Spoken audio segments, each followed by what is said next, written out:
계시록 12장 14절 말씀. 그 여자가 큰 독수리의 두 날개를 받아 광야 자기 곳으로 날아가 거기서 그 뱀의 낯을 피하여 한 때와 두 때와 반 때를 양육받음에. 이 시간 한 때, 두 때, 반 때라는 제목으로 말씀 주실 때, 목사님 말씀 주실 때 크신 은혜 받으시기 바랍니다.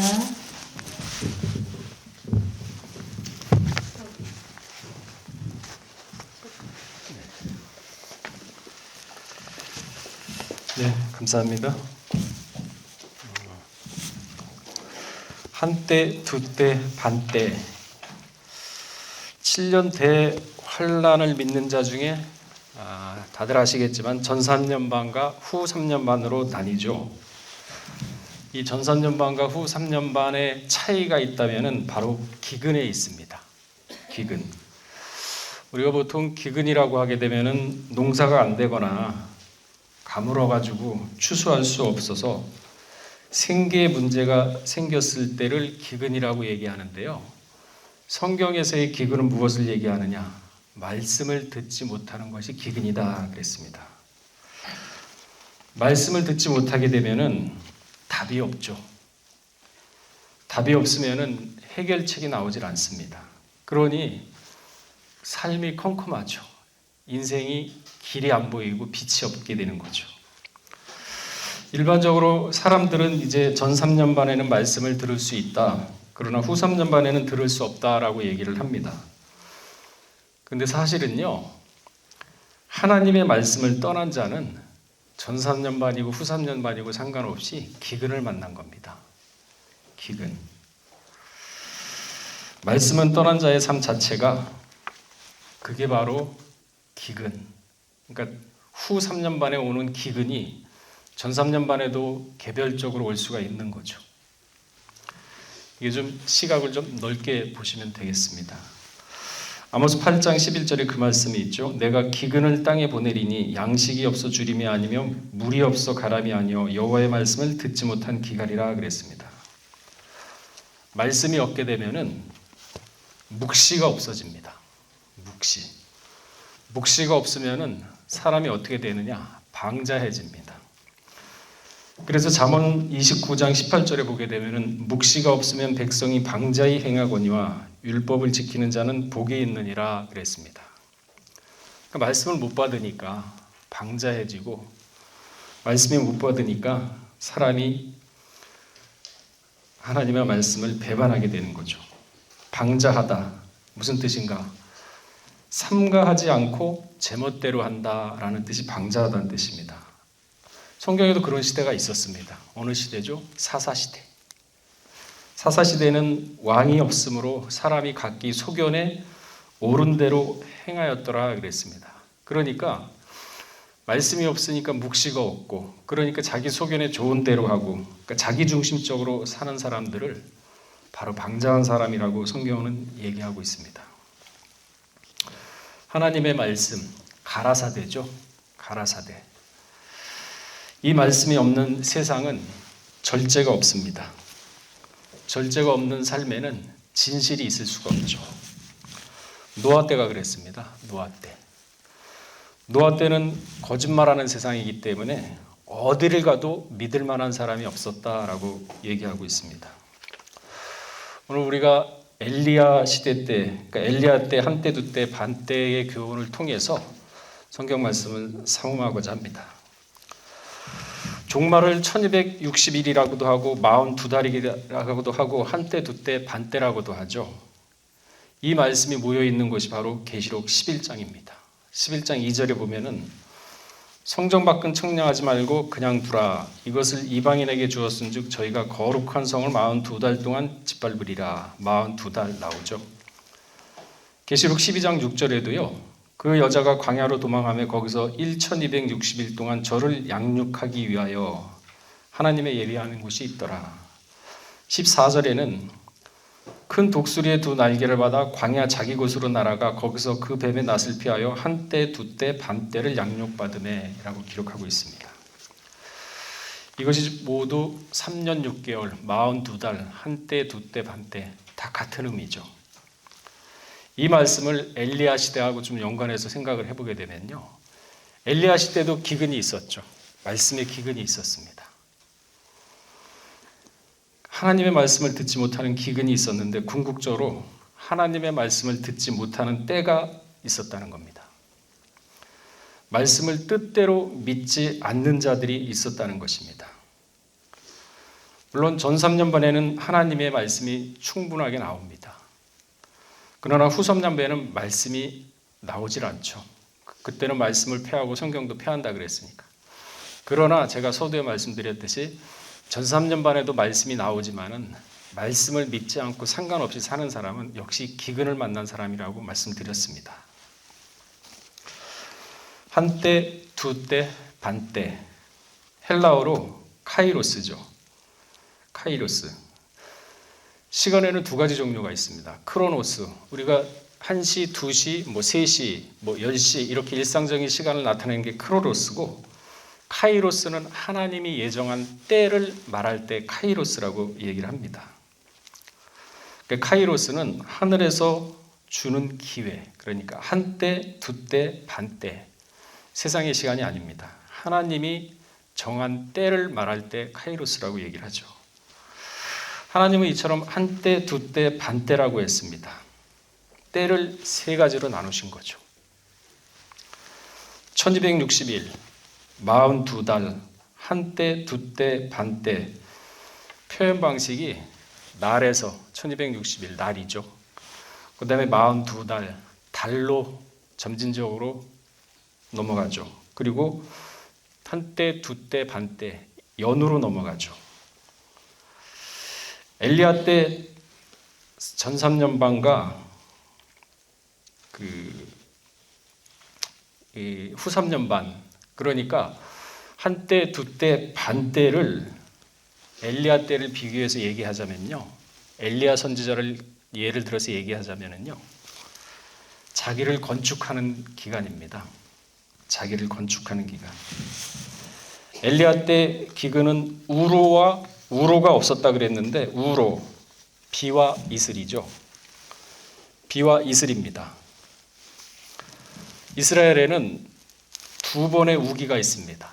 이른 비와 그리고 늦은 비. 이른 비는 언제 내리느냐? 티시리월, 7월 달에 내리고, 늦은 비는 니산월, 1월 달에 내립니다. 그러니까 이른 비와 늦은 비는 6개월 정도의 차이가 있죠. 비가 내리지 않으면 만물이 어떻게 사느냐? 이슬로 살아갑니다. 비가 없을 때는 이슬이 내려주면은 그 이슬로서 살아갑니다. 그런데 엘리야 때는 비도 없었고 이슬도 없었어요. 우로가 없었습니다. 3년 반은 완전한 기근이었죠. 열왕기상 17장에 그 말씀이 있습니다. 17장 1절에 보면은 여호와의 사심을 가리켜 맹세하노니 내 말이 없으면 수년 동안 우로가 있지 아니하리라. 하나님의 말씀이 없으면, 하나님의 때가 없으면, 가라사대가 없으면 우로가 있지 않다 그랬습니다. 비와 이슬, 신명기 32장 2절에 보면은 나의 교훈은 내리는 비라 그랬습니다. 나의 말은 맺히는 이슬이라고 했습니다. 연한 풀이에 가는 비요 채소 위에 단비로다 그랬습니다. 나의 교훈은 바로 하나님의 말씀을 가르치죠. 말씀. 나의 말은 히브리어로 아말인데 아말. 창세기에 보면은 가라사대, 아말입니다. 가라사대. 곧 하나님이 말씀하시되 카이로스죠. 나의 가르침은 내리는 비요 이슬이요 연한 풀이에 가는 비라 그랬습니다. 그러니까 엘리야 때는 우로가 없었다는 얘기는 말씀으로 깨닫게 하는 역사가 그때는 없었다는 얘기입니다. 가라사대가 없었다는 얘기죠. 하나님은 어떻게 말씀을 선포하시나요? 당신의 사람을 통해서 말씀을 선포하십니다. 그러니까 하나님은 당신의 사람을 통해서 가라사대의 말씀을 선포하시고 그 말씀을 백성들이 듣고 말씀을 깨닫고 알아서 말씀대로 살게끔 하는 게 하나님의 말씀 선포하는 방식이죠. 우리가 살다 보면은 힘들고 어렵고 누구한테 도움을 좀 구해야겠다 그러면은 조언자를 찾아가지 않습니까? 조언자를 찾아가 가지고 이러이러한 상황이 있는데 이럴 땐 어떻게 해야 됩니까 하면서 조언도 듣고 해결책도 찾고, 그리고 또 기도도 요청을 하고 그러지 않습니까? 이게 없었다는 거예요. 그러니 답답하죠. 그러니 항상 삶이며 인생이 어둡죠. 다윗이 힘들었을 때 사무엘을 찾아갔습니다. 사무엘 역시 하나님의 사람이죠.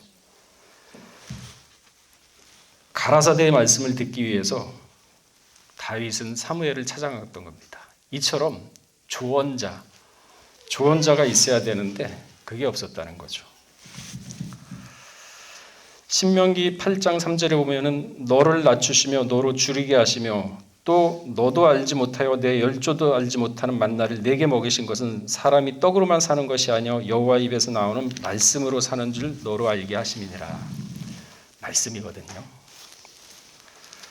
엘리야 때의 기근은 말씀이 없었기 때문에 말씀을 듣지를 못했죠. 말씀을 못 들으니까 믿음으로 살지 못하고, 믿음으로 살지 못하니까 이기는 삶이 없고, 이기는 삶이 없으니 하나님의 평강이나 안식이나 기쁨이 없던 시대였습니다. 말씀에서 평강을 얻고 말씀에서 위로를 얻고 이래야 되는데 엘리야 시대 때는 기근이 왔기 때문에, 가라사대가 없었기 때문에 암흑의 시대를 살고 있었던 거죠. 그래서 엘리야 시대 때 사람들은요, 심령이 굉장히 사나웠습니다. 아주 사나웠어요. 말씀을 못 들으니까. 때, 한때, 두때, 반때 할 때 때라고 얘기하지 않습니까? 시간을 얘기합니다. 타임. 물론 아까 카이로스라고 말씀을 드렸는데, 그렇다면 무슨 근거로 엘리야 때를 3년 반, 다시 말해서 한때, 두때, 반때로 볼 수가 있겠습니까? 엘리야 때. 하나님께서는요, 엘리야 때 3번을 말씀하셨습니다. 3번. 한때, 두때, 반때라는 개념을 3년으로도 볼 수 있지만은 아까 얘기했듯이 카이로스라 그랬지 않습니까? 하나님이 말씀하신 때, 하나님이 정하신 때라 그랬습니다. 그러니까 우리는 조금 생각을 넓혀서 1년, 2년, 3년 반 뭐 이렇게 보지 마시고 엘리야 시대 때 3년 반 동안 우루가 없을 때 하나님이 3번을 말씀하신 걸로 한번 초점을 맞춰서 보자는 거죠. 자, 예수님 때도 가나안 혼인잔치 보게 되면은 때라는 걸 우리가 이해할 수 있죠. 잔치집에 포도주가 떨어졌는데 그때 예수님의 어머니가 포도주가 떨어졌다고 예수님께 말하니까 예수님 뭐라 그랬습니까? 내 때가 아니다 그랬거든요. 내 때가. 그때 마리아가 무슨 말씀을 하든지 따르라 그랬어요. 그리고 마리아는 돌아갔고 그때 예수님이 물을 항아리에 넣어라. 그러니까 그 항아리에 넣었던 물이 포도주가 됐던 거죠. 이게 말씀하셨던 때입니다.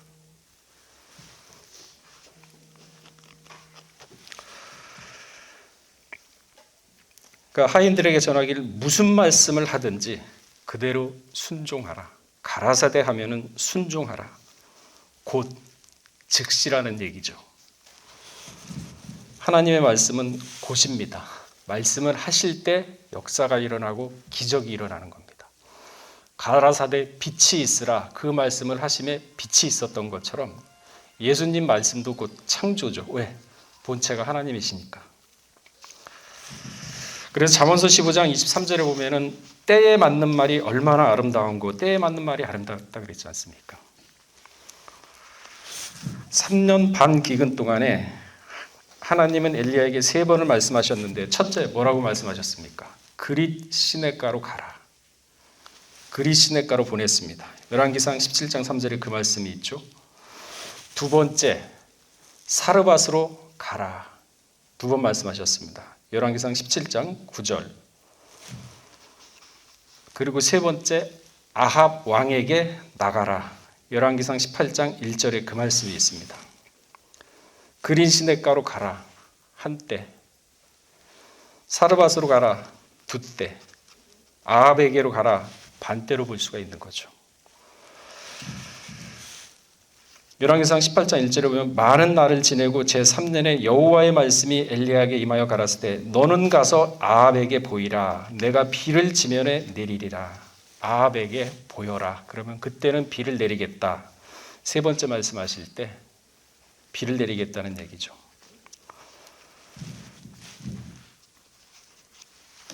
그러니까 많은 날을 얘기하는 것이 아니라 한때, 둔때, 반때는요, 때를 구별하는 하나님의 말씀입니다.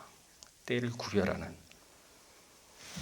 첫 번째 말씀 한때, 두 번째 말씀 두때, 세 번째 말씀 반때, 그리고 아합에게 나아가라 하신 때가 반때인데 이 반때가 지나면은 비를 내리겠다고 말씀을 하신 겁니다. 이 한때, 두때, 반때의 특징이 있다면요, 뭐냐면은 성결입니다. 성결. 자기가 세워지는 기간이죠. 하나님 앞에 세워지는 기간을 나타내는 겁니다. 어떻게 이해할 수가 있는가? 그릿 시냇가로 가라고 했죠. 그릿이란 뜻은 잘라내다, 성별하다라는 뜻입니다. 그러니까 하나님의 부르심에 응하면서 그 말씀대로 살아가면서 세상의 것과 옛 것, 땅의 것을 가르는 역사입니다. 그리고 두 때의 특징은 순수해지는 때라 그랬습니다. 사르밧이란 뜻이, 두 번째가 사르밧으로 가라 그랬잖아요. 사르밧이란 뜻이 재련소입니다. 재련소. 그러니까 금속을 막 녹여가지고 불순물을 제거하는 거 있잖아요. 그런 뜻입니다. 그러니까 불같은 연단으로 재련돼가지고 신앙이 순수해지는 걸 얘기를 하는 거죠. 근데 절제가 없는 사람은 하나님의 말씀을 통해서 역사를 할 때 받지 못한다는 얘기입니다. 다윗도 그랬고 요셉도 그렇고 하나님의 말씀을 했을 때 그 말씀에 경청을 했죠. 그러면서 자신을 분리했지 않습니까? 재련했지 않습니까? 반때의 특징은 부서짐입니다. 부서짐. 무슨 얘기냐? 반때에는 어떤 역사가 일어나야 되는가? 갈멜산에서 대결을 하죠. 거짓 선지자 850명과 갈멜산 꼭대기에서 엘리야하고 대결을 합니다. 그러니까 바알과 아세라의 거짓 선지자 850명이 피를 흘리면서 기도를 했지만 응답이 없었어요. 그러나 하나님의 사람 엘리야 한 사람은 기도하는 순간 바로 응답이 왔습니다. 반때는 거짓이 부서지는 때입니다. 거짓. 그래야 에스겔 성전이 지어지죠. 1%의 어둠도 용납을 안 하는 것입니다. 자, 거짓이 죽은 데는 어딘가요? 산에서 죽었을까요? 갈멜산이라고 나왔는데 사실 성경에서 산은요, 기도하는 장소입니다. 기도하는 장소. 그러니까 거짓이 죽은 장소는요, 기손 시냇가입니다. 기손. 기손이란 뜻이 무엇인가요? 열왕기상 18장 40절에 보면 그 말씀이 나오죠. 엘리야가 저희를 기손 시냇가로 내려다가 거기서 죽이니라. 자세히 읽어보면요, 엘리야가 저희에게 이르되 바알의 선지자를 잡되 하나도 도망하지 못하게 하라. 졌거든요. 850대 1에 다 졌지 않습니까? 하나님의 말씀 가라사대를 가지고 엘리야는 이겼잖아요. 근데 850명은 거짓말로 제사를 지내다가 박살을 났지 않습니까? 근데 산에서 안 죽였어요. 어디서 죽였냐면은 곧 잡은지라 엘리야가 저희를 기손 시냇가로 내려가서 거기서 죽이니라. 기손의 뜻이 뭘까요? 기손. 기손은요, 꼬불꼬불한, 뒤틀린, 삐뚤어진 꼬인이란 뜻입니다. 영적으로 말하면은 뱀이죠. 뱀. 사단, 삐뚤어진 거, 기손입니다. 그러니까 이상하게 교묘하게 거짓말하는 거, 그게 다 기손이거든요. 한때, 두때, 반때의 교훈은 사람이 말씀으로 세워져 선다는 그러한 때를 얘기하는 겁니다. 말씀으로 마지막 때의 조건은 뭐냐? 경건이거든요. 경건. 경건의 비밀이 크다 그랬습니다. 디모데전서 3장 16절에 그 말씀이 있죠. 경건에는 비밀이 있다 그랬습니다. 경건해지는 기간이 한때, 두때, 반때인 것입니다. 연단을 받아서 순수해지고 어둠을 완전히 분리해가지고 어둠 문제를 해결하고 마음 가운데 거짓이 없고 순수하게 하나님의 말씀을 받는 차원. 한때, 두때, 반때죠. 사실 분리를 한다는 것은 우리가 창세기 족보에서도 보셨지만은 창세기 족보의 결론 부분이 분리의 역사지 않습니까? 아브라함이 이삭과 분리, 이스마엘과 분리, 롯과의 분리 해가지고 4개의 내용이 나오는데 구분이 되는 겁니다. 엘리야의 삶 때는 너무나 힘든 것이었죠. 사르밧 과부 얘기는 뭐 다들 아실 거고, 하나님께서 사르밧으로 가라 하셔서 가니까 가부가 있었다 그랬습니다. 가부를 처음 만났을 때 물을 가져와라, 가져올 때 떡도 가져오라고 했습니다. 기근 때입니다. 기근 때. 물이 없고 먹을 떡이 없었을 때입니다. 비도 내리지 않고 이슬도 내리지 않을 때입니다. 근데 과부는 참 순종하는 거 보세요. 성별된 사람의 심령 상태가 이런 겁니다. 하나님의 말씀에 순종하는 자. 분명히 자기 자신은 떡을 먹고 물도 마실 수 있는 약간의 분량이 있지만은 그거보다도 하나님의 말씀을 먼저 생각했던, 이게 바로 성별된 사람들의 심령의 상태죠. 그러니까 과부의 헌신이 얼마나 대단했겠습니까? 그러니까 엘리야 보고 그쪽으로 가라 그랬겠죠.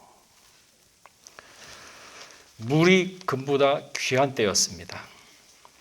그런데 과부는 은혜 가운데서도 물도 떡도 다 가져왔던 거죠. 그 결과 어떻게 됐습니까? 기근 동안에 풍부하게 날마다 은혜 가운데서 힘차게 살아갔던 걸 볼 수가 있습니다. 사람의 생각은 어렵지만 말씀에 순종하고 말씀대로 거짓 없이 살아간다 그러면은 하나님이 그 모든 인생과 앞길을 준비를 해 주시죠. 사실 이게 구속사거든요. 구속사가 그런 뜻입니다. 자, 오늘 한때, 둔때, 밭때는 성결해지는 차원에서 한번 살펴봤습니다. 나눠지고 분리되고 거짓이 없어지는 그러한 한때, 둔때, 반때의 단계를 지나서, 그리고 나서 비로소 하나님이 우로를 내린 것처럼 우리 마음 가운데도 이러한 성별의 과정을 거친다면은 하나님의 말씀과 동행할 수 있고 그 말씀대로 살 때 복을 받을 수 있고 마음의 평강을 얻을 수가 있는 거죠. 세상을 살아가면서 가장 중요한 게 있다면은 평안입니다. 마음의 평안. 마음이 평안하면요, 사람은 얼굴이 화색이 돌고 마음이 평안하면은 모든 일을 갖다가 처리해 나갈 수 있는 지혜가 생깁니다. 근데 조급하면은 안 되거든요. 바늘도 허리에다 꿰가지고 쓸 수 없다 그러지 않습니까? 그러니까 예수님이 공생에 시작할 때는 첫 일성이 뭐였죠? 회개하라. 천국이 가까웠느니라. 그리고 부활하시고 난 다음에 첫 일성이 뭐였습니까? 너희에게 평강이 있을지어다. 그러니까 하늘이 주는 평강은요, 세상에 주는 평강하고 다르기 때문에 세상에 살고 있지만은 하늘의 소망을 둘 수 있고, 세상에 살고 있지만 그 평강으로 세상과 구분을 할 수가 있습니다. 이러한 한때, 둔때, 반때의 과정을 거쳐서 이 세상에서 빨리 우리가 바벨론 같은 세상에서 나가야 되죠. 세상에 살고 있지만 우리의 사상과 우리의 신앙은 하늘의 보물을 쌓아두시 하늘의 목표를 두고 살아야 된다는 걸 보여주고 있는 것이죠. 오늘 잠깐 한때, 둔때, 반때를 엘리야 시대를 통해서 잠깐 살펴봤습니다. 우리 잠깐 기도하겠습니다.